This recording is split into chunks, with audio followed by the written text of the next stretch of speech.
প্রিয় শ্রোতা, আসসালামু আলাইকুম। আপনারা শুনছেন ইউভাল নোয়া হারারের লেখা বই সেপিয়ান্স।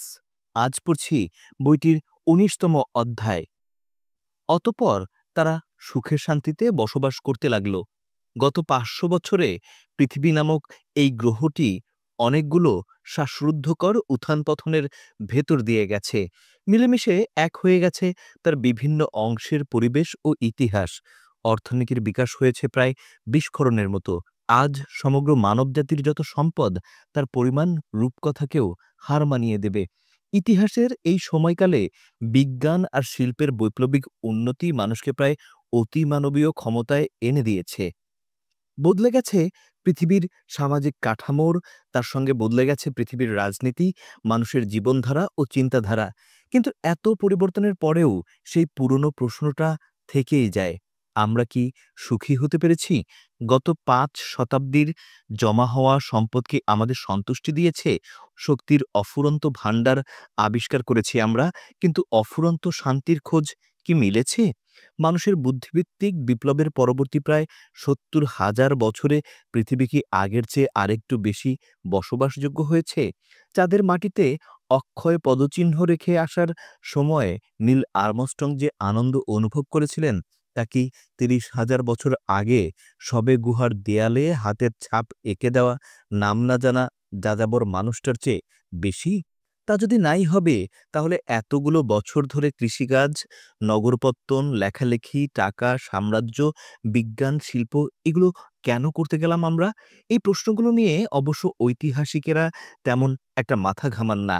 উরুক আর ব্যাবিলনের নগরবাসীরা তাদের শিকারী সংগ্রাহক পূর্বসূরীদের চেয়ে বেশি সুখী ছিল কিনা, ইসলাম প্রতিষ্ঠার পর মিশরের মানুষের জীবন আরেকটু সুন্দর হয়েছিল কিনা, অথবা আফ্রিকা থেকে ইউরোপীয় উপনিবেশগুলো উঠে যাওয়ার পর সেখানকার লাখ লাখ মানুষ শান্তি পেয়েছিল কিনা, ইতিহাসের পাতায় সেসব নিয়ে আলোচনার উল্লেখ পাওয়া যায় না। অথচ ইতিহাস থেকে মানুষের সবচেয়ে বেশি জানতে চাওয়ার বিষয় এগুলোই। এখনকার অধিকাংশ আদর্শগত ও রাজনৈতিক কর্মকাণ্ডের পেছনে তাড়না হিসেবে থাকে এই সুখের সন্ধান। জাতীয়তাবাদীরা বলে রাজনৈতিক আত্মপরিচয়েই সুখের মূল। সাম্যবাদীরা বলে জীবন সুখের হবে তখনই যখন নিপীড়িত মানুষেরা সমাজ শাসন করবে। আর পুঁজিবাদীরা বলবে অন্য কথা।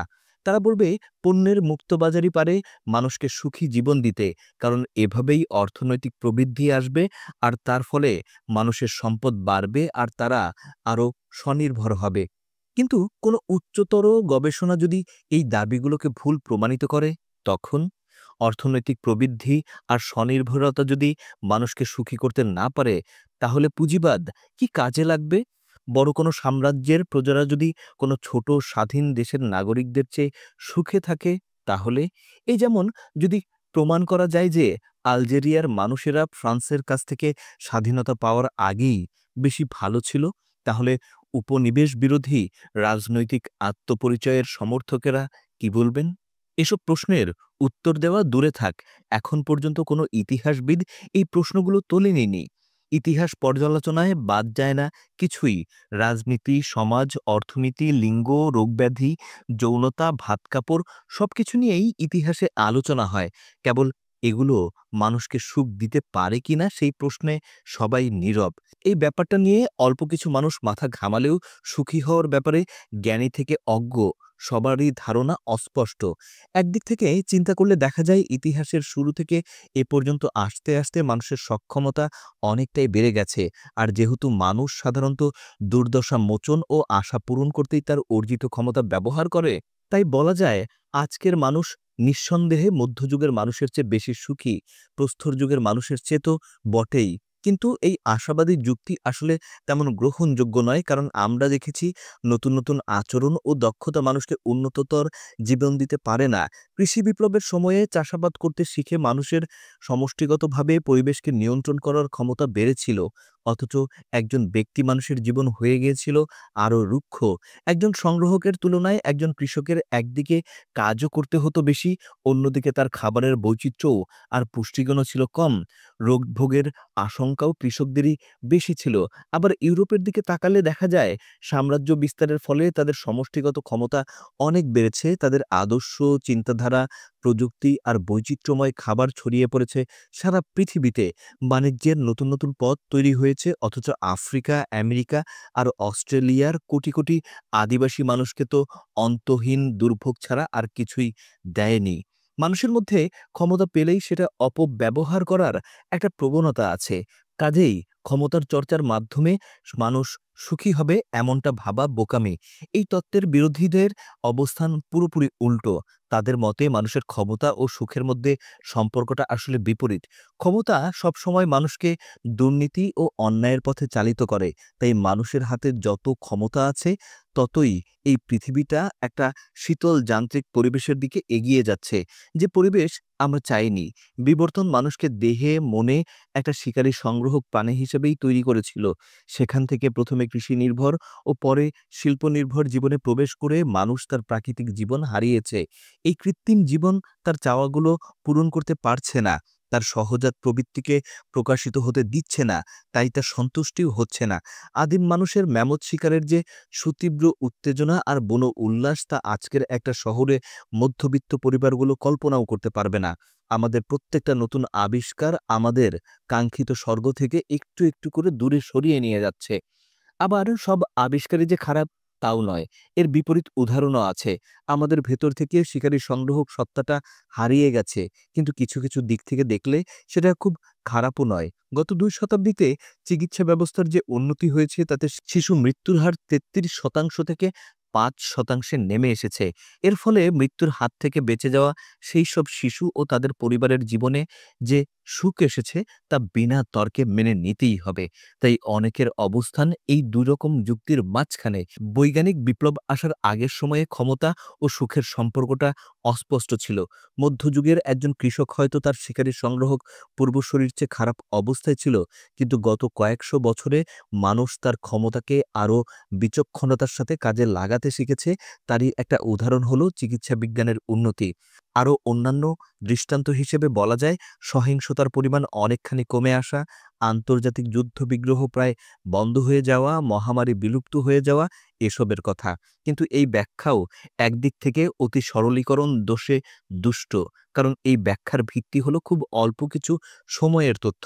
আধুনিক চিকিৎসা পৃথিবীর বেশিরভাগ মানুষের নাগালে এসেছে 1850 সালের পরে, আর শিশু মৃত্যুর হার কমে যাওয়া তো কেবল বিংশ শতাব্দীর ঘটনা। বিংশ শতকের মাঝামাঝি সময়েও পৃথিবীতে বিরাট মহামারী হয়েছে। 1958 থেকে 1961 সালের মধ্যে যখন চীন দ্রুত এগিয়ে যাচ্ছে, ঠিক সেই সময়েই সেখানে 1 থেকে 5 কোটি মানুষ মারা গেছে খেতে না পেরে। আর আন্তর্জাতিক যুদ্ধ বন্ধ হয়েছে কেবল 1945 সালের পর। এর মূল কারণ অবশ্য পরমাণু অস্ত্রের ভয়। কাজেই গত কয়েক বছরকে মানুষের ইতিহাসের স্বর্ণযুগ মনে হলেও এত তাড়াতাড়ি নিশ্চিত করে বলা যাচ্ছে না এটা কি আসলেই সুন্দর সময়ের শুরু, না কেবল ক্ষণস্থায়ী সুসময়। আধুনিক যুগের বিচার করতে গেলে কেবল 21 শতকের পশ্চিমা দেশে মধ্যবিত্তের চোখ দিয়ে দেখলে হবে না, সঙ্গে দেখতে হবে 19 শতকের ওয়েলসের কয়লা খনির শ্রমিক, চীনের আফিম আসক্ত কিংবা তাসমানিয়ার আদিবাসী মানুষের দৃষ্টিকোণ থেকেও। কারণ ইতিহাসের চোখে আমেরিকার জনপ্রিয় কার্টুন চরিত্র হোমার সিম্পসনের চেয়ে তাসমানিয়ার নির্যাতিত আদিবাসীদের প্রতিনিধি ট্রুগানিনির গুরুত্ব কিন্তু একটুও কম নয়। তাছাড়া আপাতদৃষ্টিতে বিগত অর্ধ শতাব্দীকে মানুষের ইতিহাসের স্বর্ণযুগ বলে মনে হলেও এই সময়ের মধ্যেই কিন্তু মানুষ রোপণ করেছে তার ভবিষ্যতের অমঙ্গলের বীজ। একসময় মানুষসহ সমগ্র জীবজগতই ছিল প্রকৃতির নিয়মের অধীন। সেখান থেকে ধীরে ধীরে পরিবেশের কর্তৃত্ব হাতে তুলে নিয়েছে মানুষ। ফলে নিজের প্রয়োজনে পরিবেশকে ইচ্ছে মতো পরিবর্তন করার ক্ষমতাও এখন আমাদের আছে। কিন্তু সেই ক্ষমতার যথেচ্ছ ব্যবহারের কারণে আমরা লাভবান হলেও মোটের উপর পরিবেশের ক্ষতিই হয়েছে বেশি। আমাদের চাহিদা পূরণের মূল্য দিয়েছে অসংখ্য প্রাণী ও উদ্ভিদ প্রজাতি। বিশেষ করে গত কয়েক দশকে আমরা যে কতভাবে পরিবেশের ভারসাম্য নষ্ট করেছি, তার হিসেব নেই। কিন্তু পরিবেশের ক্ষতি করে মানুষের লাভবান হওয়ার চিন্তা করাটা বোকামি। পৃথিবী জোড়া অগণিত মানুষের বর্তমানের প্রয়োজন মেটাতে গিয়ে আমরা যে ভবিষ্যতের পৃথিবীকে সম্পদহীন করে ফেলছি, সে কথা ভাবার সময় কারোই নেই। এর কঠিন পরিণতি একসময় ভোগ করতেই হবে। ইতিমধ্যেই তার কিছু অশনি সংকেত দেখা যাচ্ছে। অন্যান্য প্রাণীদের ভয়াবহ পরিণতির কথা বাদ দিয়ে ভাবলে ইতিহাসের এই অসামান্য অর্জনের জন্য কৃতিত্বের মুকুটটা মানুষেরই প্রাপ্য বলে মনে হতে পারে। দুর্ভিক্ষ আর মহামারীর হাত থেকে আমরা নিস্তার পেয়েছি বটে, কিন্তু তার মূল্য দিতে হয়েছে গবেষণাগারে বানর আর খামারে অসংখ্য গরু ও মুরগিকে। গত ২০০ বছরে শিল্পের বিকাশের খাতিরে এরকম শত শত কোটি প্রাণীকে যে নিষ্ঠুরতার ভেতর দিয়ে যেতে হয়েছে, তার সামান্য দৃষ্টান্ত পৃথিবীর সম্পূর্ণ ইতিহাসে আর একটাও নেই। পশু অধিকার সংগঠনের যে পরিমাণ নিষ্ঠুরতার হিসাব দেয়, তার ১০ ভাগের ১ ভাগও যদি সত্যি হয়, তাহলেও আধুনিক কৃষি ব্যবস্থাকে ইতিহাসের জঘন্যতম অপরাধ বলে মনে হবে। তাই সুখের হিসেব করতে গেলে শুধু সমাজের ওপরতলা অথবা শুধু ইউরোপের কিংবা কেবল পুরুষ মানুষের হিসেব নিলে চলবে না। সম্ভবত কেবল মানুষের কথাটা ভাবাটাও অন্যায় হবে। সুখের মাপকাঠি। এতক্ষণ আমরা সুখী হওয়ার যে মাপকাঠিগুলো দেখলাম, যেমন সুস্বাস্থ্য, খাবার কিংবা সম্পদ, তার সবই বস্তুগত। এদিক দিয়ে দেখলে যে যত ধনী আর স্বাস্থ্যবান সে তত সুখী। কিন্তু আসলেই কি হিসেবটা এত সহজ? হাজার হাজার বছর ধরে দার্শনিক, ধর্মগুরু আর কবিরা সুখ কি তা জানার চেষ্টা করেছেন। তাদের অনেকেই সুখের জন্য সামাজিক, নৈতিক ও আধ্যাত্মিক বিষয়গুলোকে বস্তুগত বিষয়গুলোর মতোই গুরুত্বপূর্ণ বলে মনে করেন। আজকের সমাজে একজন সচ্ছল মানুষও এত উন্নত জীবনের মধ্যেও একাকিত্বে ভোগে, জীবনের অর্থ খুঁজে পায় না। অথচ সম্ভবত আমাদের পূর্বপুরুষেরা এতটা সম্পদশালী না হয়েও সামাজিক বন্ধন, ধর্ম ও প্রকৃতির মধ্যে আরও বেশি সুখ খুঁজে পেত। গত কয়েক দশক ধরে এই সুখের সন্ধানের কাজটা করেছেন মনোবিজ্ঞানী ও জীববিজ্ঞানীরা। মানুষ কিসে সুখী হয়? টাকা, পরিবার, সৎকর্ম, নাকি জিনের কোনো ভূমিকা আছে এতে? প্রথমে আমাদের জানতে হবে আমরা কি পরিমাপ করতে চাই। সুখের সর্বজনগ্রাহ্য একটা সংজ্ঞা হলো ব্যক্তিগতভাবে ভালো থাকা। এভাবে চিন্তা করলে সুখ হলো আমাদের মনের ভেতরের একটা অনুভূতি। সেটা তাৎক্ষণিক আনন্দও হতে পারে, আবার দীর্ঘমেয়াদী সন্তুষ্টের অনুভূতিও হতে পারে। যদি এটা মনের ভেতরেরই ব্যাপার হয়, তাহলে বাইরে থেকে সেটা মাপার উপায় কি? একটা উপায় হলো মানুষের কাছে তার অনুভূতি জানতে চাওয়া। এজন্যই জীববিজ্ঞানী আর মনোবিজ্ঞানীরা মাঝে মধ্যেই সুখী মানুষদের হাতে তথ্য সংগ্রহের জন্য বিভিন্ন রকম জরিপের প্রশ্ন ধরিয়ে দেন। এসব প্রশ্নে সাধারণত বিভিন্ন ধরনের বক্তব্যে ০ থেকে ১০-এর মধ্যে নম্বর দিতে বলা হয়। বক্তব্যগুলো হয় অনেকটা এরকম: যেভাবে চলছে সেটাই ভালো, জীবন থেকে পাওয়ার অনেক কিছুই আছে, ভবিষ্যতের ব্যাপারে আমি আশাবাদী, কিংবা জীবন আসলেই সুন্দর। নানানজন এভাবে এসব বক্তব্যের সঙ্গে একমত বা দ্বিমত পোষণ করে। আবার দেওয়া নাম্বারগুলো থেকে নানান রকম হিসাব করে বিজ্ঞানীরা তাদের ভালো থাকার পরিমাণটা নির্ণয় করেন। এসব প্রশ্নোত্তর থেকে বিভিন্ন ব্যক্তি নিরপেক্ষ বিষয়ের সঙ্গে সুখের সম্পর্কটা নির্ণয়ের চেষ্টা করা হয়। যেমন ধরা যাক, কোনো জরিপে বছরে $১,০০,০০০ আয় করে এমন ১,০০০ মানুষের মতামত নেওয়া হলো। অন্য কোনো জরিপে এমন ১,০০০ লোকের মতামত নেওয়া হলো যাদের বার্ষিক আয় $৫০,০০০। এখন এই দুটো জরিপে যদি দেখা যায়, প্রথম দলের ভালো থাকার গড় মান ৮.৭ আর দ্বিতীয় দলের ৭.৩, তাহলে বলা যায় ব্যক্তিগত ভালো থাকার সঙ্গে টাকার একটা সম্পর্ক আছে। সোজা কথায় যার টাকা বেশি তার সুখও বেশি। একই পদ্ধতিতে জানার চেষ্টা করা যায় মানুষ গণতান্ত্রিক দেশে বেশি সুখে থাকে না একনায়কের শাসনে, অথবা বিবাহিত মানুষেরা অবিবাহিত, বিধবা ও বিপত্নিক মানুষের চেয়ে বেশি সুখী হয় কিনা। এই তথ্যগুলো ইতিহাসবিদদেরও কাজে লাগে। এখান থেকে তারা অতীতের মানুষের টাকা, রাজনৈতিক স্বাধীনতা বা বিবাহ বিচ্ছেদের হার কেমন ছিল তা জানতে পারেন। ফলে যদি দেখা যায় মানুষ আগে গণতান্ত্রিক শাসনে বেশি ভালো ছিল, তাহলে তারা যুক্তি দেখাতে পারেন গত কয়েক দশকে গণতন্ত্রের প্রসার মানুষের সুখ বাড়িয়েছে। আবার যদি দেখা যায় বিবাহিত মানুষেরা বেশি সুখী ছিল, তাহলে বলা যায় এখনকার বিবাহ বিচ্ছেদের হার বেড়ে যাওয়ার আসলে মানুষের আরও অসুখী হওয়ার একটা লক্ষণ। এটা অবশ্য কোনো নির্ভুল পদ্ধতি নয়, তবে এই পদ্ধতির সমস্যাগুলো দেখার আগে এর কিছু ফলাফল দেখা যাক। একটা মজার পর্যবেক্ষণ হলো টাকা আসলেই সুখ আনে, তবে সেটা একটা পর্যায় পর্যন্ত। সেটা পার হয়ে গেলে টাকার গুরুত্ব তেমন একটা থাকে না। অর্থনীতির একেবারে নিচের তলায় যাদের বাস, তাদের কাছে বেশি টাকা মানেই বেশি সুখ। ধরুন আমেরিকার একজন একা মা মানুষের ঘর পরিষ্কার করে বছরে $১২,০০০ আয় করছে। এখন সে যদি হঠাৎ একদিন লটারিতে $৫,০০,০০০ পেয়ে যায়, তাহলে তার ভালো থাকার পরিমাণটা এক লাফে অনেকখানি বেড়ে যাবে, আর সেটা বেশ কয়েকদিন থাকবেও। তখন সে দেনায় ডুবে না গিয়েও তাদের সন্তানদের খাওয়া পড়ার ব্যবস্থা করতে পারবে। অথচ যে উচ্চপদস্থ কর্মকর্তা এমনিতেই বছরে $2.5 লাখ আয় করছে, সে যদি লটারিতে $10 লাখ পেয়েও যায় বা কোম্পানি যদি তার বেতন দ্বিগুণ করে দেয়, তার বাড়তি সুখটুকুও কিন্তু সপ্তাহখানেকের বেশি থাকবে না। বিভিন্ন জরিপে এমনটাই দেখা যায়। এই বাড়তি টাকা দিয়ে লোকটা হয়তো আরো দামি গাড়ি চালাবে, আরো বড় আর বিলাসবহুল বাড়িতে গিয়ে উঠবে, আরো ভালো খাবার আর পানীয় উপভোগ করবে। কিন্তু কিছুদিন পরেই সেটা তার কাছে একটা সাদামাঠা ব্যাপার হয়ে উঠবে। শারীরিক সুস্থতার সঙ্গে সুখের সম্পর্কটাও লক্ষণীয়। জরিপে দেখা যায় অসুখ-বিসুখ সাধারণত মানুষকে সাময়িকভাবে অসুখী করে। তবে রোগটা যদি যন্ত্রণাদায়ক হয় অথবা যারা অনেকদিন ধরে কোনো রোগে ভুগছে, তাদের জন্য সেটা বিরাট অশান্তির কারণ। যারা ডায়াবেটিসের মতো দুরারোগ্য রোগে আক্রান্ত হয়, তারা প্রথমে কিছুদিন প্রচুর অশান্তিতে ভোগে। কিন্তু তাদের শারীরিক অবস্থার যদি অবনতি না হয়, তাহলে তারা সেই অশান্তির সঙ্গে ধীরে, ধীরে নিজেদেরকে মানিয়ে নেয়। ফলে একসময় তারা সুস্থ মানুষদের মতোই সুখী জীবনে ফিরে আসে। ধরুন লুসি আর লুক কোনো মধ্যবিত্ত পরিবারের ২ যমজ ভাই-বোন। একটা তথ্য সংগ্রহের জরিপে অংশগ্রহণ করে ফেরার পথে দুটো ঘটনা ঘটল। রাস্তায় একটা বাস লুসির গাড়িটাকে ধাক্কা দিল। ফলে গাড়ি তো গুড়িয়ে গেলই, লুসির শরীরের অনেকগুলো হাড় ভাঙল আর একটা পা অকেজো হয়ে গেল সারা জীবনের জন্য। ওদিকে লুকের কাছে একটা ফোন এলো।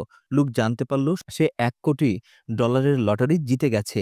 ২ বছর পর দেখা যাবে লুসি খুঁড়িয়ে, খুঁড়িয়ে হাঁটছে আর লুক অনেক দামি গাড়ি চালাচ্ছে। তখন যদি ২ বছর আগের সেই জরিপে আবার তাদের অংশগ্রহণ করতে বলা হয়, সম্ভবত দুজনেরই বেশিরভাগ উত্তর আগের দিনের সেই দিনটার মতোই হবে। সুখের উপর টাকা আর স্বাস্থ্যের চেয়ে পারিবারিক ও সামাজিক বন্ধনের প্রভাব আরও বেশি বলেই দেখা যায়। যেসব মানুষের পারিবারিক বন্ধন দুর্বল অথবা যারা অন্যান্য মানুষের কাছ থেকে খুব বেশি সহযোগিতা পায়নি অথবা নেয়নি, তাদের চেয়ে দৃঢ় পারিবারিক ও সামাজিক বন্ধনে থাকা মানুষেরা বেশি সুখী হয়। বিয়ে জিনিসটা এখানে বিশেষভাবে গুরুত্বপূর্ণ। বিভিন্ন সময়ে নানান সমীক্ষায় দেখা গেছে সুন্দর বৈবাহিক জীবনের সঙ্গে ভালো থাকা সরাসরি সম্পর্কিত। এই সম্পর্কটা আর্থিক অবস্থা এমনকি শারীরিক সুস্থতার হেরফের হলেও খাটে।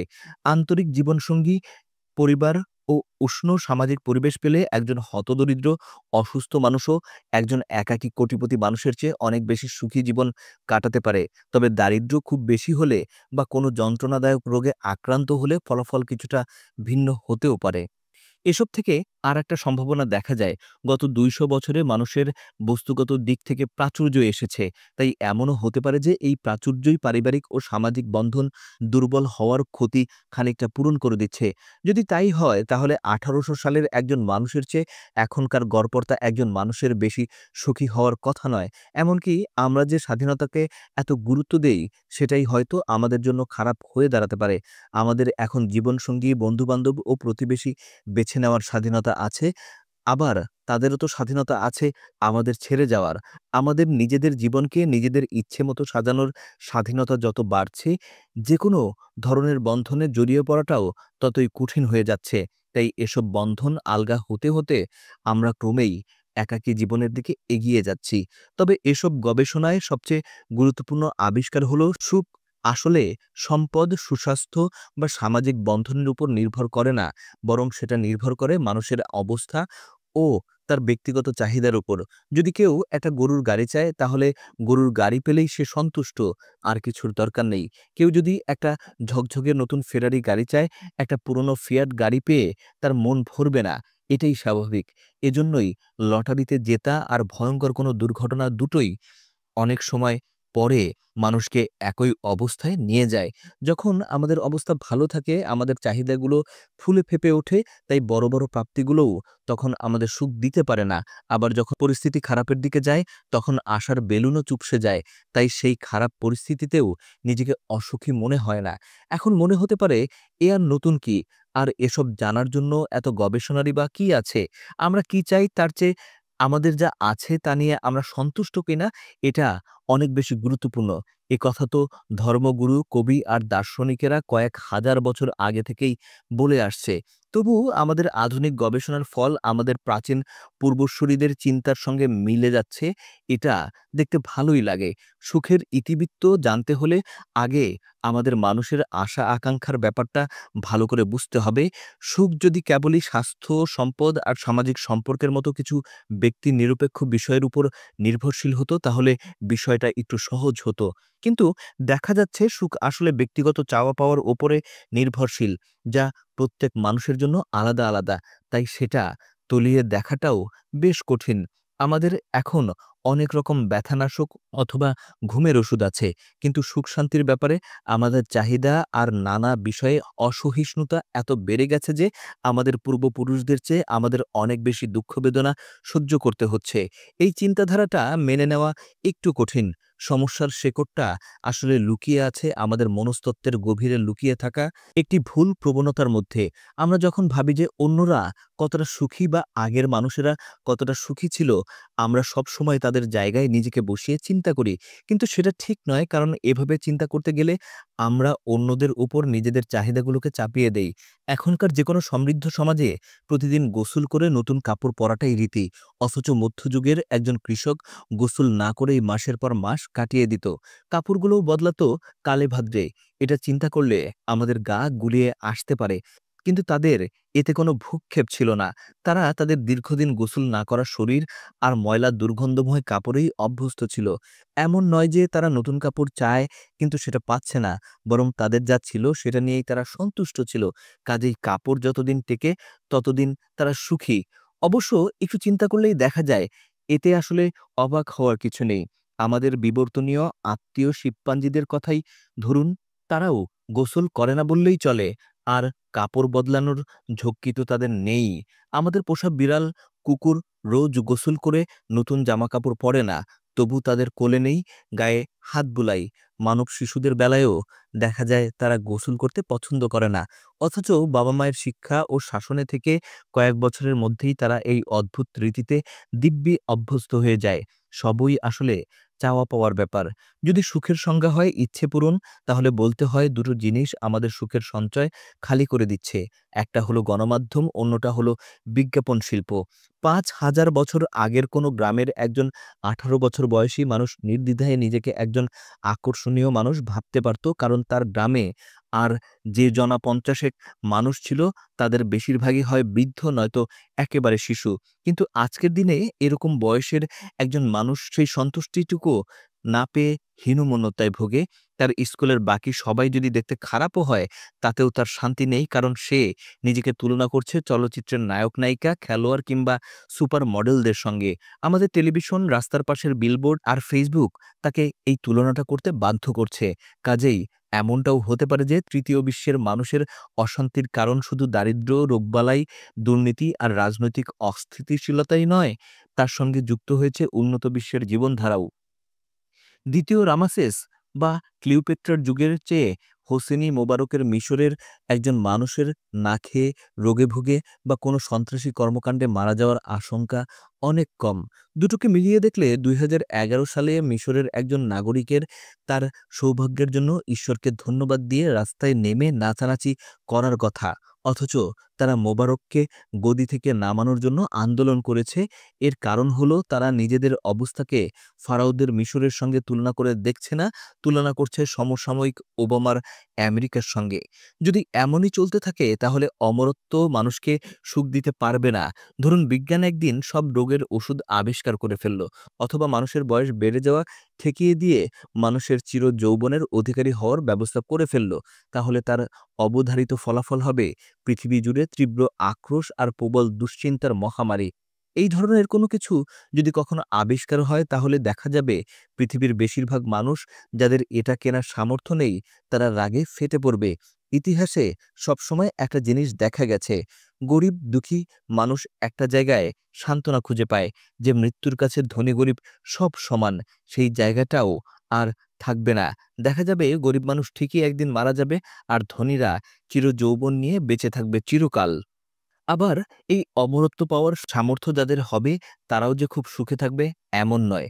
তাদেরও দুশ্চিন্তা থাকবে। এই ব্যবস্থা আয়ু বাড়াতে পারলেও মৃত্যুকে তো আর জীবন দিতে পারবে না। কাজেই গাড়ি চাপা পড়ে বা সন্ত্রাসীদের বোমা হামলায় মারা পড়ার আশঙ্কাটা থেকেই যাচ্ছে। তাই অমরত্ব পাওয়া মানুষ ঝুঁকি নিতে ভয় পাবে, সামান্যতম ঝুঁকির ভেতরেও তারা যেতে চাইবে না। আর জীবনসঙ্গী, সন্তান ও বন্ধুর মতো প্রিয়জন হারানোর বেদনাটাও তাদেরই হবে সবচেয়ে বেশি। রাসায়নিক সুখ। সমাজবিজ্ঞানীরা নানা রকম প্রশ্নোত্তরের মাধ্যমে মানুষের ভালো থাকার সঙ্গে বিভিন্ন সামাজিক রাজনৈতিক বিষয়ের সম্পর্ক দেখাতে পারেন। জীববিজ্ঞানীরাও একই পদ্ধতিতে কাজ করেন, কিন্তু তারা এর মাধ্যমে বিভিন্ন জৈব রাসায়নিক ও জিনগত বিষয়ের প্রভাব দেখান। তবে তাদের ফলাফলগুলো আরও বিস্ময়কর। জীববিজ্ঞানীরা বলেন, আমাদের মানসিকতা ও আবেগঘটিত বিষয়গুলো নিয়ন্ত্রিত করে কিছু জৈব রাসায়নিক পদার্থ। এই ব্যবস্থাটা লাখ লাখ বছর ধরে তৈরি হয়েছে বিবর্তনের মাধ্যমে। অন্যান্য সব মানসিক অবস্থার মতোই আমাদের ভালো লাগার অনুভূতিও বাহ্যিক কোনো কিছুর প্রভাবে হয় না। ভালো বেতন, সুন্দর সামাজিক সম্পর্ক বা রাজনৈতিক অধিকার, এর কোনোটাই আমাদের ভালো লাগার জন্য দায়ী নয়। দায়ী হলো একটা জটিল স্নায়ুতন্ত্র যা গড়ে ওঠে কোটি কোটি নিউরন। সেগুলো যেখানে জোড়া লাগে সেই সব সিনাপস আর সেরোটোনিন, ডোপামিন ও অক্সিটোসিনের মতো কিছু জৈব রাসায়নিক পদার্থের সমন্বয়ে। লটারিতে জিতে কেউ সুখী হয় না, আবার নতুন বাড়ির মালিক হয়েও, চাকরিতে পদোন্নতি পেলেও না, এমনকি সত্যিকার ভালোবাসার মানুষটাকে পেলেও না। মানুষ কেবল একটা জিনিসেই সুখী হয়, যখন তার শরীরে আনন্দের অনুভূতি হয় তখন। একজন মানুষ যখন লটারিতে অনেকগুলো টাকা পেয়ে যায় কিংবা তার প্রিয় মানুষটাকে খুঁজে পায়, তখন তার আনন্দের যে বহিঃপ্রকাশ দেখা যায়, সেটা কিন্তু ওই টাকা বা মানুষটার জন্য নয়। এজন্য দায়ী তার রক্তস্রোতে ছুটে বেড়ানো বিভিন্ন হরমোন আর মস্তিষ্কের ভেতরে তড়িৎ সংকেতের ঝড়। তবে দুঃখের ব্যাপার হলো, এই জৈব রাসায়নিক পদ্ধতিটা এমনভাবে তৈরি হয়েছে যে সেটা আমাদের সুখের মাত্রাটাকে যত খুশি বাড়তে দেয় না। সুখ জিনিসটার উপর প্রাকৃতিক নির্বাচন কাজ করে না। এই যেমন একজন সুখী সংসারত্যাগী সন্ন্যাসীর জিন বিলুপ্ত হয়ে যায়, আবার প্রবল দুশ্চিন্তাগ্রস্ত বাবা মায়ের জিন ঠিকই সন্তানের মধ্যে টিকে থাকে। সুখ দুঃখে মানুষের টিকে থাকা আর বংশবিস্তারে প্রভাব ফেলতে পারে। বিবর্তনে এদের ভূমিকা বড়জোর এটুকুই। হয়তো এমনও হতে পারে যে বিবর্তনই আমাদের এমনভাবে তৈরি করেছে যাতে আমাদের সুখ দুঃখ কোনোটাই খুব বেশি না হয়। তাই আমাদের সাময়িক আনন্দের অনুভূতি হয় ঠিকই, কিন্তু সেটা স্থায়ী হয় না। আগে হোক বা পরে হোক, সুখটুকু মুছে গিয়ে আবার দুঃখকে জায়গা করে দেয়। উদাহরণ হিসাবে যৌনতার কথা বলা যায়। বিবর্তন পুরুষের জিন নারীদের মধ্যে ছড়িয়ে দেওয়াটাকে আনন্দময় করে তুলেছে। এই আনন্দটুকু না থাকলে খুব কম পুরুষই এই কাজে আগ্রহী হতো। আবার একই সঙ্গে বিবর্তন এমন ব্যবস্থাও করেছে যাতে এই আনন্দ বেশি সময় স্থায়ী না হয়। এই আনন্দ চিরস্থায়ী হলে পুরুষেরা হয়তো খাবার খুঁজতে যেত না বা অন্য নারীকেও খুঁজত না। অনেকে এই জৈব রাসায়নিক প্রক্রিয়াকে শীতাতপ নিয়ন্ত্রণ যন্ত্রের সঙ্গে তুলনা করেন। বাইরে তুষারঝড়ই হোক কিংবা রোদে ঝলসে যাক, শীতাতপ নিয়ন্ত্রণ যন্ত্র ঘরের ভেতরের তাপমাত্রাকে এক জায়গায় স্থির করে রাখে। কোনো কারণে সাময়িকভাবে ঘরের ভেতরে তাপমাত্রা বেড়ে গিয়ে কিংবা কমে যেতে পারে, কিন্তু এই যন্ত্র আবার সেটাকে একটা নির্দিষ্ট জায়গায় নিয়ে আসে। এসব যন্ত্রের কোনোটা ঘরের তাপমাত্রা 25 ডিগ্রি সেলসিয়াসে ধরে রাখে, কোনোটা 20-এ। মানুষের ব্যাপারটাও এমনই। মানুষের সুখ-দুঃখকে ১ থেকে ১০ এর মধ্যে নম্বর দিলে একেকজনের নম্বর একেক রকম হবে। হয়তো দেখা যাবে সহজভাবেই হাসিখুশি কোনো মানুষের মানসিক অবস্থা ৬ থেকে ১০ এর মধ্যে ওঠানামা করে। গড়ে ৮ এর আশেপাশে থাকে। এরকমই একজন মানুষ যদি কোনো ব্যস্ত শহরে একা থাকে, যদি একদিন শেয়ার বাজারে তার সব টাকা লোকসান হয় আর পরের দিন তার ডায়াবেটিস ধরা পড়ে, তবু তাকে খুব একটা দুঃখিত হতে দেখা যায় না। আবার অনেকের মানসিক অবস্থা এমনিতেই ৩ থেকে ৭ এর মধ্যে থাকে, গড়ে ৫ এর কাছাকাছি। এরকম একজন মানুষ অনেক বন্ধু-বান্ধবের ভেতরে থেকে লটারিতে কয়েক লাখ টাকা জিতে অলিম্পিক অ্যাথলেটের মতো স্বাস্থ্য নিয়েও মন খারাপ করে থাকে। আসলেই আমাদের সবচেয়ে মনমরা বন্ধুটা যদি একদিন সকালে উঠেই দেখে সে ১ কোটি টাকার লটারি জিতে গেছে, তারপর দুপুরবেলার মধ্যে এইডস আর ক্যান্সারের ওষুধ আবিষ্কার করে ফেলে, বিকাল নাগাদ ইসরায়েল আর ফিলিস্তিনের মধ্যে একটা শান্তি চুক্তি করে সন্ধ্যায় ঘরে ফিরে দেখে যে তার কয়েক বছর আগে হারিয়ে যাওয়া বাচ্চাটা ঘরে ফিরে এসেছে, তবু তার খুশির মাত্রা ৭ এর ওপরে ওঠে না। ঘটনা যাই হোক, তার মস্তিষ্কটাই আসলে খুব বেশি খুশি হওয়ার জন্য তৈরি হয়নি। নিজের আশেপাশের মানুষদের কথাই ভাবুন। এমন একজনকে নিশ্চয়ই খুঁজে পাবেন যে, যে যেকোনো অবস্থায় হাসিখুশি থাকতে পারে। আবার এমন কাউকেও পাবেন যে কোনো খুশিতেই খুশি হয় না। আমাদের ধারণাটাই হয়ে গেছে এমন যে আমরা ভাবি একটা ভালো জায়গায় কাজ করলে, বিয়ে করলে, অর্ধেক লেখা উপন্যাসটা শেষ করলে, নতুন একটা বাড়ি কিনলে কিংবা ব্যাংক থেকে ধার নেওয়া টাকাটা শোধ করে দিলে তার মতো সুখ আর কিছুতেই নেই। কিন্তু সেই ইচ্ছেটা পূরণ হয়ে গেলেও দেখা যায় সেই সুখ আর আসে না। কারণ গাড়ি কেনা বা উপন্যাস লেখা আমাদের ভেতরে স্থায়ী কোনো রাসায়নিক পরিবর্তন ঘটায় না। একটা সাময়িক সুখের অনুভূতি দিতে পারে বড়জোর, কিন্তু সেটা কেটে যেতেও সময় লাগে না। তাহলে একটু আগে যে সুখের মনস্তাত্ত্বিক ও সামাজিক কারণগুলো নিয়ে কথা হচ্ছিল, তার সঙ্গে এই জৈব রাসায়নিক ব্যাখ্যার সামঞ্জস্যটা কোথায়? এই যেমন বিবাহিত মানুষ অবিবাহিত মানুষের চেয়ে বেশি সুখী হয়, তার ব্যাখ্যা কি? প্রথমে এটা মেনে নিতে হবে যে বিয়ে করা আর সুখী হওয়া কোনো মানুষের ক্ষেত্রে এই দুটো একসঙ্গে হওয়ার উদাহরণ অনেক বেশি বটে। কিন্তু তার মানে এই নয় যে একটার কারণে অন্যটা হচ্ছে। হ্যাঁ, একজন মানুষ গড়পড়তা বিবাহিত মানুষ একজন অবিবাহিত মানুষের চেয়ে সুখী। কিন্তু তাই বলে এটা বলা যাবে না যে বিয়েই তার সুখের উৎস। বরং উল্টোটা হতে পারে। সুখটাই আসলে বিয়ের কারণ। আসলে সেরোটোনিন, ডোপামিন ও অক্সিটোসিন এই ৩ টাই বিয়ে হওয়া ও বিয়ে টিকিয়ে রাখার জন্য দায়ী। অনেক মানুষ জন্মগতভাবেই হাসিখুশি ধরনের হয়। এরকম একজন মানুষ জীবনসঙ্গী হিসেবেও ভালো হওয়ার কথা। কাজেই তার বিয়ে হওয়ার সম্ভাবনা বেশি। আবার একজন বিষণ্ণ মানুষের চেয়ে একজন হাসিখুশি মানুষের সঙ্গে বসবাস করা বেশি উপভোগ্য। তাই এরকম মানুষের বিবাহ বিচ্ছেদ হওয়ার সম্ভাবনাও কম। কাজেই দুদিক থেকে চিন্তা করলে দেখা যাচ্ছে গড়ে একজন বিবাহিত মানুষ একজন অবিবাহিত মানুষের চেয়ে বেশি সুখী। কিন্তু তার মানে এটা নয় যে একজন বিষণ্ণ মানুষ বিয়ে করে ফেললেই রাতারাতি সে একজন সুখী মানুষ হয়ে যাবে। জীববিজ্ঞানীরা এই তত্ত্বের উপর জোর দিলেও মনস্তাত্ত্বিক ও সামাজিক বিষয়গুলোকেও তারা উড়িয়ে দেন না। আমাদের মানসিক অবস্থার একটা সর্বোচ্চ ও সর্বনিম্ন সীমা আছে। যেকোনো দিকেই এই সীমা অতিক্রম করাটা প্রায় অসম্ভব। তবে বিয়ে ও বিচ্ছেদের মতো ঘটনায় সেটা হতেও পারে। যে মানুষ জন্মেছে গড়ে ৫ মাত্রার অনুভূতি নিয়ে তাকে কখনোই রাস্তায় নাচতে দেখা যাবে না। অথচ একটা সুখী বিবাহিত জীবন পেলে তার সুখী ভাবটা মাঝে মধ্যেই ৭ মাত্রায় উঠতে পারে। হয়তো সেটা আর ৩ এর কাছাকাছি যাবেই না। যদি আমরা সুখের এই জীববৈজ্ঞানিক ব্যাখ্যাটা মেনে নিই, তাহলে ইতিহাসের আর তেমন কোনো গুরুত্ব থাকে না। কারণ ইতিহাস তো আর এসব জৈব রাসায়নিক প্রক্রিয়ার প্রভাব ফেলতে পারে না। হ্যাঁ, সেরোটোনিন নিঃসরণ করার মতো ঘটনা ইতিহাসে আছে বটে, কিন্তু তা তো আর মানুষের রক্তে সেরোটোনিনের মাত্রা বদলায় না। কাজেই মানুষের সুখী হওয়ার পিছনে ইতিহাসের কোনো ভূমিকাও নেই। চলুন মধ্যযুগের একজন ফরাসি কৃষকের জীবনের সঙ্গে আজকের প্যারিসের এক ব্যাংক কর্মকর্তার জীবনকে মিলিয়ে দেখি। কৃষক থাকতো একটা কাদামাটির ঘরে, সেটা এমনভাবে তৈরি করা যেন সেখান থেকে শূকরের খোয়ারটার ওপর নজর রাখা যায়। অন্যদিকে ব্যাংক কর্মকর্তা থাকে আধুনিক প্রযুক্তির জিনিসপত্রে ভরা একটা বড় দালানের সবচেয়ে উপরতলায়, যার জানালা দিয়ে তাকালেই বিরাট সাজেলিসি অ্যাভিনিউ দেখা যায়। এটুকু জেনেই আমাদের মনে হয় কৃষকের চেয়ে এই কর্মকর্তার জীবন কত সুখের।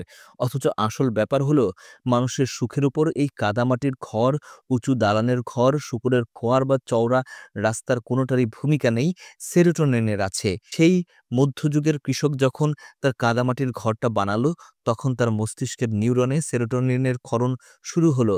ধরা যাক সেই মুহূর্তে তার সেরোটোনিনের মাত্রা হলো এক্স। আবার ২০১৪ সালে ব্যাংক কর্মকর্তাটি যখন তার নতুন বাসার দামের শেষ কিস্তিটা শোধ করল, তখন তারও সেরোটোনিনের মাত্রা দাঁড়ালো এক্স এর কাছাকাছি। অবশ্যই মাটির ঘরের চেয়ে এই দামি বাসায় থাকাটা বেশি আরামদায়ক, কিন্তু তার জন্য সেরোটোনিন নিঃসরণের কোনো হেরফের হবে না।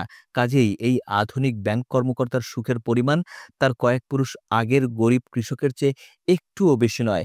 এই ব্যাপারটা ব্যক্তিগতভাবে যেমন সত্য, সমষ্টিগতভাবেও সেটা একই রকম সত্য।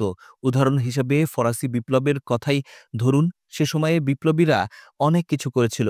তারা রাজাকে মৃত্যুদণ্ড দিয়েছে, কৃষকের হাতে জমির মালিকানা দিয়েছে, মানবাধিকার নিশ্চিত করেছে, অভিজাতদের বাড়তি সুবিধা পাওয়া বন্ধ করেছে, আর তার সঙ্গে সারা ইউরোপের বিরুদ্ধে যুদ্ধ চালিয়ে গেছে। কিন্তু এর কোনো কিছুই ফরাসিদের জৈব রাসায়নিক প্রক্রিয়ায় কোনো প্রভাব ফেলেনি। ফলে দেখা গেল এই এত বড় রাজনৈতিক, সামাজিক, আদর্শিক ও অর্থনৈতিক পরিবর্তন আসার পরেও ফরাসি জাতির সুখের উপর তার প্রভাব পড়েছে সামান্যই। যারা জন্মগতভাবেই হাসিখুশি তারা বিপ্লবের আগেও যেমন সুখী ছিল, পরেও তেমনটাই ছিল। আবার যারা এমনিতেই বিষণ্ণ ধরনের তারা বিপ্লবের আগে রাজা ষোড়শ লুই ও রানী আতোয়ানেতকে নিয়ে অভিযোগ করত। বিপ্লবের পরে তারা রোবেসপিয়ার আর নেপোলিয়নের নামে বিষাদাগার করতে থাকলো। যদি তাই হয় তবে ফরাসি বিপ্লবে লাভটা কি হলো? মানুষের সুখ যদি আগের চেয়ে একটুও না বাড়ে তাহলে এত বিশৃঙ্খলা, ভয়ভীতি, রক্তপাত, যুদ্ধ এসব কেন? জীববিজ্ঞানীরা এই বিপ্লব করলে তারা কখনোই বাস্তিল দুর্গ আক্রমণ করতে যেত না। মানুষ ভেবেছিল এই রাজনৈতিক বিপ্লব ও সামাজিক সংস্কার তাদের আরো সুখী করবে, কিন্তু তাদের শরীরের জৈব রাসায়নিক প্রক্রিয়া বারবার তাদের ধোঁকা দিয়েছে। তবে একটা ব্যাপারের গুরুত্ব আছে। আজ আমরা জানি আমাদের সুখের মূলে আছে আমাদের শরীরের কিছু জৈব রাসায়নিক প্রক্রিয়া। কাজেই এখন আমরা রাজনীতি, সমাজ সংস্কার, সরকার বিরোধী কিংবা নৈতিক আন্দোলন এসবে সময় নষ্ট না করে বরং সেই জৈব রাসায়নিক প্রক্রিয়াটাকে কিভাবে নিয়ন্ত্রণ করা যায় সেদিকে মনোযোগ দিতে পারি। কারণ সুখের উৎসটা ওখানেই। মস্তিষ্ক কিভাবে কাজ করে আর কিভাবে সেটাকে নিয়ন্ত্রণ করা যায় সেই গবেষণায় যদি এখন থেকে কোটি কোটি টাকা বিনিয়োগ করা যায় তাহলে একসময় কোনো রকম বিপ্লব ছাড়াই মানুষ এত সুখী হতে পারবে যা আগে কখনো কল্পনা করা সম্ভব হয়নি। এই যেমন প্রোজাক নামের ওষুধটা দেশের সরকারকে গদি থেকে নামাতে পারে না, কিন্তু একজন মানুষের শরীরে সেরোটোনিনের মাত্রা বাড়িয়ে দিয়ে তার বিষণ্ণতা দূর করতে পারে। আজকাল একটা স্লোগান খুব শোনা যায়, সুখের শুরুটা হয় ভেতর থেকে, হ্যাপিনেস বিগিনস উইদিন। জীববিজ্ঞানের দৃষ্টিকোণ থেকে দেখলে এর চেয়ে মোক্ষম স্লোগান আর হয় না। আসলেই টাকা, সামাজিক মর্যাদা, প্লাস্টিক সার্জারি, সুন্দর বিলাসবহুল বাড়ি, ক্ষমতা এগুলোর কোনোটাই মানুষকে সুখ এনে দিতে পারে না। স্থায়ী সুখ দিতে পারে কেবল তিনটা জিনিস: সেরোটোনিন, ডোপামিন আর অক্সিটোসিন। ১৯৩২-এ প্রকাশিত আল্ডাস হ্যাক্সলির কল্প উপন্যাস ব্রেভ নিউ ওয়ার্ল্ডে দেখানো হয়েছে কিভাবে ভবিষ্যতের এক বিষণ্ণ সময়ে সুখ হয়ে যায় মানুষের পরমার্থ বস্তু, আর কিভাবে মন নিয়ন্ত্রক ওষুধ নিয়ে নেয় পুলিশের জায়গা। সেখানে মানুষ প্রতিদিন সোমা নামের ওষুধের গুণে সুখে থাকে। পৃথিবী জুড়ে প্রতিষ্ঠিত বিশ্বরাজ্য, যুদ্ধ, বিপ্লব, ধর্মঘট কিছুই নেই, কারণ সবাই যার যার জীবন নিয়ে সন্তুষ্ট। কারো কাছে কোনো অভিযোগ নেই। জর্জ অরওয়েলের 1984 নামক উপন্যাসের চেয়েও হাক্সলির দেখানো এই পৃথিবী পাঠকের কাছে বেশি ভয়ঙ্কর মনে হয়। কিন্তু কেন? এর ব্যাখ্যা দেওয়া সহজ নয়। আসলেই তো, যদি সবাই সব সময় সুখেই থাকে তাহলে সমস্যাটা কোথায়? জীবনের অর্থ। হাক্সলির উপন্যাসে কল্পিত ভীতিকর পৃথিবীতে যেটা ধরে নেওয়া হয়েছে তা হলো সুখ হচ্ছে আনন্দের অনুভূতি। সুখী হওয়া মানে হলো নিখাদ শারীরিক আনন্দ লাভ, আর কিছুই নয়। যেহেতু আমাদের শরীর দীর্ঘ সময় ধরে এই আনন্দের অনুভূতি ধরে রাখতে পারে না, তাই মানুষকে অনেক সময় ধরে সুখে রাখার জন্য শরীরের কলকবজাগুলোকে একটু এদিক ওদিক করতেই হবে। কিন্তু সুখের এই ধারণাটা নিয়েও পণ্ডিতদের মধ্যে মতবিভেদ আছে। নোবেল বিজয়ী অর্থনীতিবিদ ড্যানিয়েল ক্যানেম্যান একবার একটা বিখ্যাত পরীক্ষা চালিয়েছিলেন। এই পরীক্ষায় কিছু মানুষকে তাদের একটা কর্মদিবসের বর্ণনা দিতে বলা হয়। তাদের বলা হয় দিনের সবগুলো ঘটনা ধাপে ধাপে বর্ণনা করে সেগুলোকে কতটুকু ভালো বা খারাপ লেগেছে সেটা বলতে। ক্যানেম্যান দেখলেন এই জরিপের ফলাফল অর্থাৎ জীবনের প্রতি মানুষের দৃষ্টিভঙ্গি একেবারে ধাঁধায় ফেলে দেয়। উদাহরণ হিসাবে শিশু পালনের কথাই ধরুন। একটা বাচ্চাকে লালন পালন করার সম্পূর্ণ প্রক্রিয়ায় আনন্দদায়ক ও কষ্টদায়ক দুই রকমেরই কাজ আছে। সত্যি বলতে সেখানে কষ্টদায়ক কাজের পরিমাণই সবচেয়ে বেশি। শিশু পালনের বেশিরভাগ সময় জুড়ে বাচ্চার ভেজা কাঁথা বদলানো, প্রচুর থালা বাসন ধোয়া আর তাদের সব উৎপাত সহ্য করা, এর একটাও তো কোনো উপভোগ্য কাজ নয়। অথচ প্রায় সব বাবা মাই এক বাক্যে স্বীকার করবে তাদের সন্তানই তাদের জীবনের সবচেয়ে বড় আনন্দ। তার মানে কি এই যে মানুষ আসলে জানেই না যে তার জন্য কোনটা ভালো আর কোনটা খারাপ? এ তো গেল একটা মত। অন্য একটা পরীক্ষায় দেখা গেছে যে সুখ কেবল মানুষের আনন্দদায়ক ও কষ্টদায়ক অভিজ্ঞতার যোগ বিয়োগের ফলাফল নয়, বরং একজন মানুষের নিজের জীবনকে অর্থপূর্ণ হিসেবে দেখতে পারাটাই সুখ। হ্যাঁ, সুখ কেবল জৈবিক ব্যাপার নয়, এখানে মানুষের চেতনা, মূল্যবোধের একটা জায়গা আছে।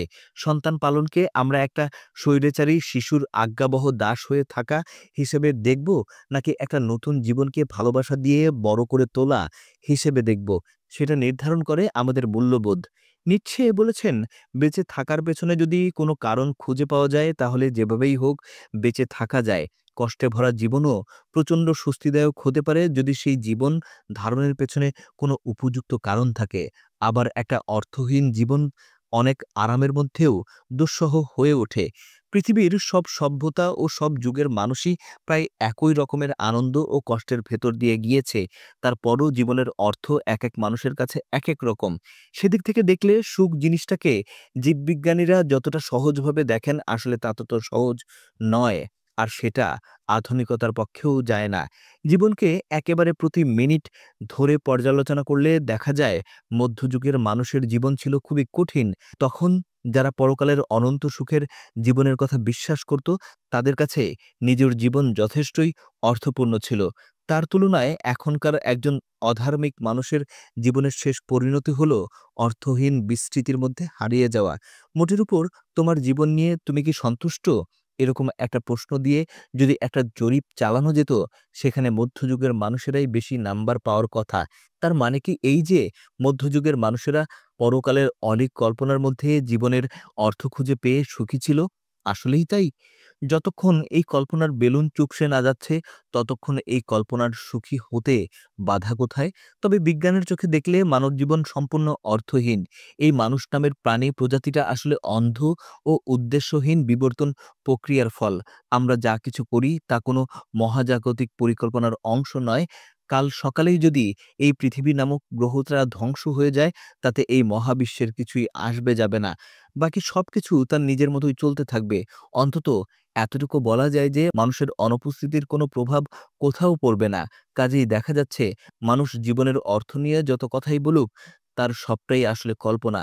জীবনের মধ্যে এইসব অপার্থিব অর্থ কেবল মধ্যযুগের মানুষই খুঁজে বের করেনি, সেটা এখনকার মানবতাবাদী, জাতীয়তাবাদী আর পুঁজিবাদী মানুষেরাও যার যার মতো করে করে যাচ্ছে। একজন বিজ্ঞানী ভাবে মানুষের জ্ঞান ভাণ্ডার আরেকটু সমৃদ্ধ করাটাই জীবনের অর্থ। সৈনিকের কাছে জীবনের অর্থ হলো তার দেশকে রক্ষা করা। আবার একজন উদ্যোক্তার কাছে জীবন মানে হলো নিজের গড়া একটা প্রতিষ্ঠান। মধ্যযুগের অনেক মানুষের কাছে জীবন মানে ছিল ধর্মগ্রন্থ পড়া, ধর্ম রক্ষার জন্য যুদ্ধ করা আর ধর্ম প্রচারের প্রতিষ্ঠান গড়ে তোলা। তাহলে তাদের সঙ্গে এখনকার এই মানুষগুলোর পার্থক্য আর কি থাকলো? তার মানে সুখ জিনিসটা সম্ভবত শুধু ব্যক্তিগত ভালো থাকা নয়। সুখ হলো সমাজে বিরাজমান সামষ্টিক কল্পনাগুলোর সঙ্গে একজন মানুষের নিজের কল্পনাগুলোকে এক সুরে মিলিয়ে নেওয়া। যখন একজন মানুষের জীবনবোধ তার আশেপাশের ৮-১০ জনের জীবনবোধের সঙ্গে মিশে যায়, তখনই সে জীবনের অর্থ খুঁজে পায়, নিজেকে সুখী ভাবে। তবে এই সিদ্ধান্তে আসাটা কিছুটা হতাশাজনকও। সুখ কি আসলেই কল্পনা নির্ভর? নিজেকে জানো। সুখ যদি আনন্দের অনুভূতি হয় তাহলে সুখী হতে হলে আমাদের শরীরের জৈব রাসায়নিক প্রক্রিয়াকে নিয়ন্ত্রণ করতে হবে। আর সুখ যদি হয় জীবনের অর্থ খুঁজে পাওয়া, তাহলে সুখী হওয়ার জন্য নিজেকে আরো ভালোভাবে ভাসিয়ে দিতে হবে কল্পনায়। এই দুটো ছাড়া সুখী হওয়ার আর কোনো উপায় আছে কি?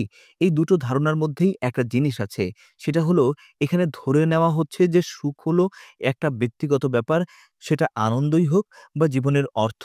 কাজেই একটা মানুষ সুখী কি না তা জানতে হলে তার অনুভূতি জানতে হবে। অনেকের কাছে এটাই স্বাভাবিক মনে হবে, কারণ আমরা এখন বাস করছি একটা উদারনৈতিক সময়ে। এই উদারনৈতিক চিন্তাধারা মানুষের ব্যক্তিগত অনুভূতির পক্ষেই যাবে। উদারনৈতিক দৃষ্টিকোণ থেকে এই অনুভূতিই মানুষের সব কর্মকাণ্ডের নিয়ন্ত্রক। একজন মানুষের কাছে কি ভালো আর কি মন্দ, কোনটা সুন্দর আর কোনটা অসুন্দর, কি করা উচিত আর কি করা উচিত নয়, তার সবকিছুই সে ঠিক করে নেয় তার নিজের মতামত থেকে। উদারনৈতিক রাজনীতির মূল কথা হলো, যারা ভোট দেবে তারাই সবচেয়ে ভালো জানে। তাদেরকে ভালো মন্দের জ্ঞান দেওয়ার জন্য কোনো কর্তৃপক্ষের প্রয়োজন নেই। উদারনৈতিক অর্থনীতি বলে ক্রেতার মতামতই শিরোধার্য, এর ওপরে আর কোনো কথাই নেই। উদারনৈতিক শিল্পে সৌন্দর্য জিনিসটা আপেক্ষিক, তা কেবল দর্শকের রুচির উপরেই নির্ভর করে।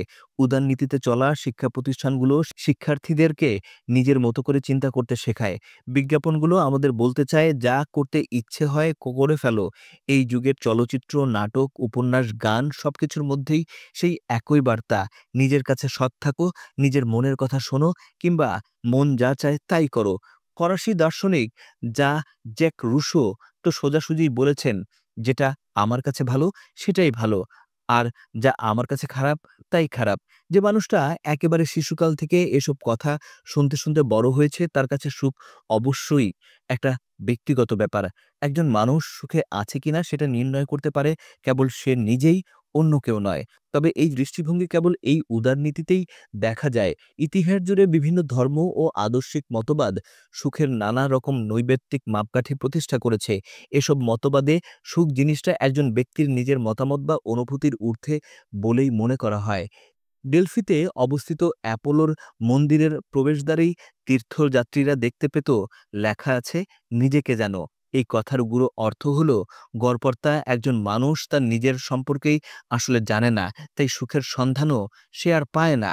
এই কথাটার সঙ্গে ফ্রয়েডও সম্ভবত একমত হতেন। খ্রিস্টান ধর্মের ব্যাপারেও একই কথা খাটে। সেন্ট পল ও সেন্ট অগাস্টিন বিলক্ষণ জানতেন যে বেশিরভাগ মানুষ ঈশ্বরের কাছে প্রার্থনা ও যৌনতা এই দুইয়ের মধ্যে দ্বিতীয়টাই বেছে নেবে। তাহলে কি যৌনতাই সুখের উৎস? পল ও অগাস্টিনের উত্তর হলো না। এতে কেবল এটাই প্রমাণিত হয় যে পাপ করাটাই মানুষের সহজাত প্রবৃত্তি। মানুষ সহজেই শয়তানের ফাঁদে পা দেয়। খ্রিস্ট ধর্মের চোখে বেশিরভাগ মানুষের অবস্থা আসলে হেরোইন আসক্তদের মতো। ধরুন একজন মনোবিজ্ঞানী মাদকাসক্ত মানুষের কাছে সুখের সন্ধান করতে গিয়ে দেখতে পেলেন মানুষ কেবল মাদক গ্রহণ করলেই সুখী হয়।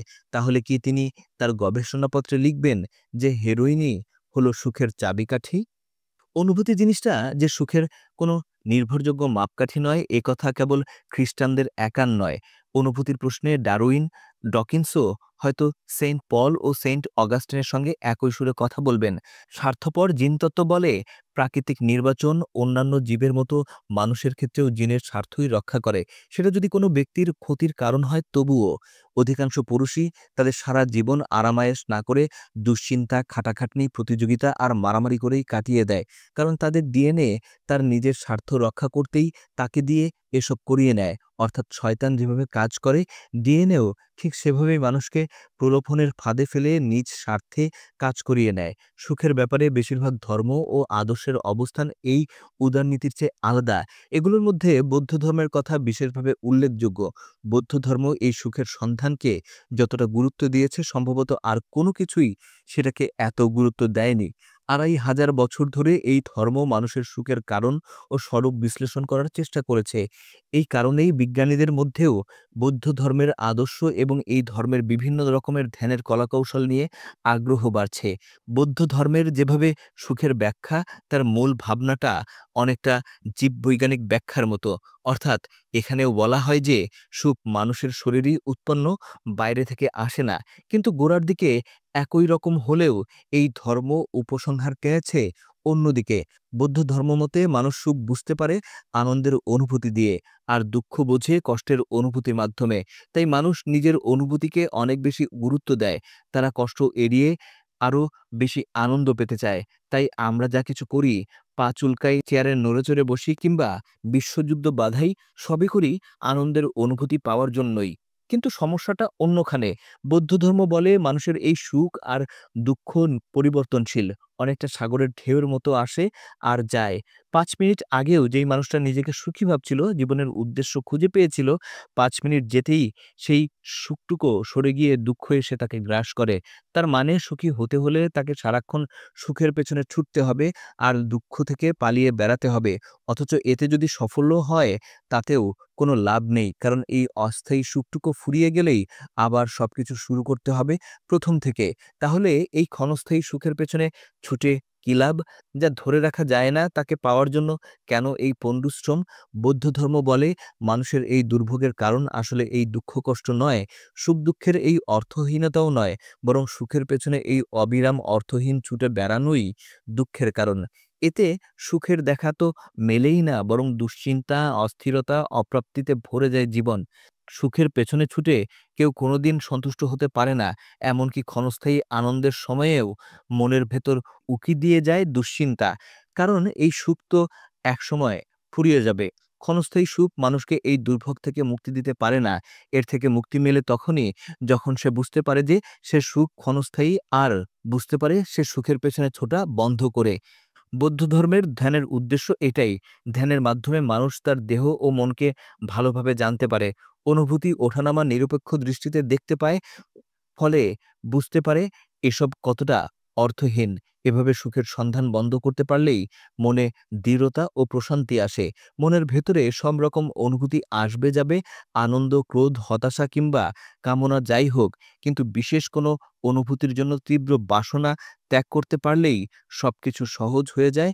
কি হতে পারত সেই চিন্তা বাদ দিয়ে কি হচ্ছে সেটাই বড় কথা, সেটাই বড় হয়ে ওঠে।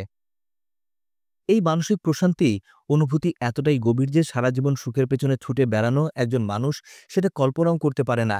ধরুন একজন মানুষ বছরের পর বছর ধরে সমুদ্রের তীরে দাঁড়িয়ে ভালো ঢেউগুলোকে ধরে রাখত আর খারাপ ঢেউগুলোকে ঠেলে দূরে সরিয়ে দিতে চাইছে।